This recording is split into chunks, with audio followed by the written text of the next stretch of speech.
With recent comments by Kevin Warren saying that he's open to expanding to 20 teams, could recent comments by the president at Florida State University mean the Noles are headed to the Big Ten? Let's take a look.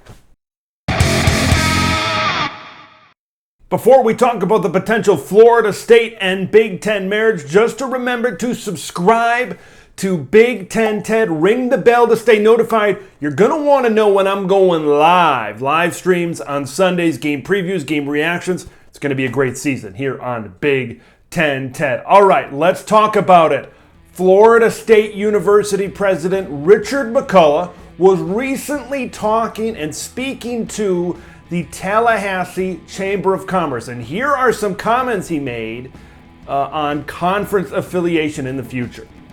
It's something I'm spending a lot of time on, and we're getting a lot of help, McCullough said. We're trying to do anything we can to think about how we remain competitive. Florida State is expected to win. We're going to be very aggressive. Okay, when I look at these comments and I hear these comments, I don't see a university president that is 100% committed to the ACC, the conference that the Florida State Seminoles currently reside in. When I look and I read these comments, they're thinking about what's their next destination, right? He's spending a lot of time on it. There's a lot of people helping him. This comment clearly tells me Florida State is on the offensive when it comes to leaving the Atlantic Coast Conference. So if you're kind of following the breakdown of how conference expansion is working out, Oregon, it looks like, they're talking with the Big Ten. There's been those West Coast schools, Oregon, Stanford, Cal, Washington, floated as potential rumors that they could be joining the Big Ten to get it up to 20. Here's the deal. The West Coast appears to be this current wave of conference realignment for the Big Ten.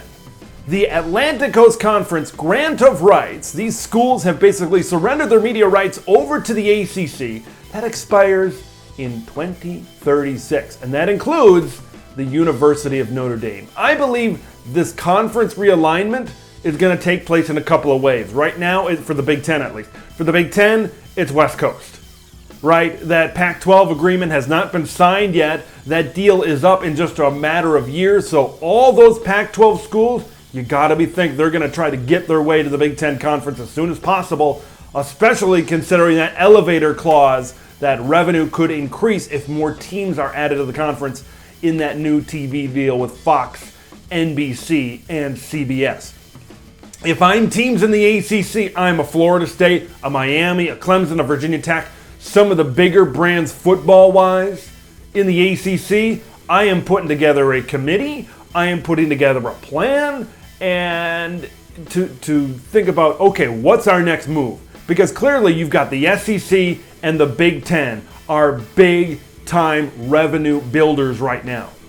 And you got to think the ACC is going to be ripe for the picking when that 2036 deal comes up. So those teams right now in the ACC have got to put a plan together to move forward to say, oh, do you think the SEC would be better? Do you think the Big Ten would be better? These things take time. And unless they got a really good lawyer, okay, you talk about those ACC grant of rights, but man, if you're locked in, that's tough. You're going to be paying a lot of money. You even saw Texas and Oklahoma, who had a few years left on their deal with the Big 12. They said, we're good. We'll wait it out and maximize all the revenue that we have.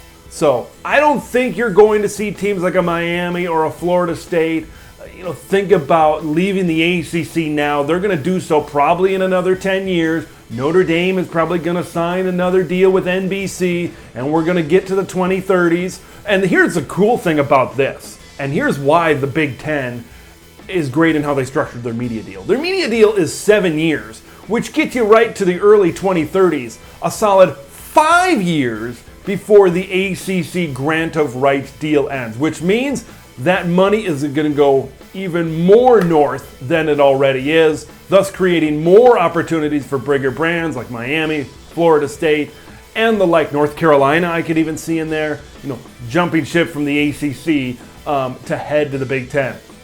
Brett McMurphy, I think, floated out there that Miami and Florida State were possible targets in the future for the Big Ten Conference. If the Big Ten got into the South, if they got into the state of Florida, the Speed State, that would change a whole lot. That would really ramp up the competition with the SEC, because right now the South is such a recruiting hotbed, and now that the SEC has the big-time foothold in the state of Texas with the two biggest schools in the state of Texas, if the Big Ten can get down into Florida, that would be a huge victory for their recruiting football-wise, especially if Miami under Mario Cristobal has elevated into a big-time program, if Florida State can get it together. If I'm Florida State and if I'm Miami and if I want to maximize the revenue, I'm focusing on the next 10 or so years in getting back to that elite level that the Canes and the Noles have enjoyed in the 90s and the 2000s. If I can get back to that elite level, that can build the value of jumping to something like the SEC or possibly the Big Ten Conference. I want to know what you guys think. Would you like to see a school like Florida State, like a Miami, join the Big Ten sometime in the future? Leave your thoughts in the comments below. Make sure you subscribe to Big Ten Ted. Big Ten videos every weekday, live streams on Sunday. Looking forward to the season. I'm Big Ten Ted, and we'll see you in the next one.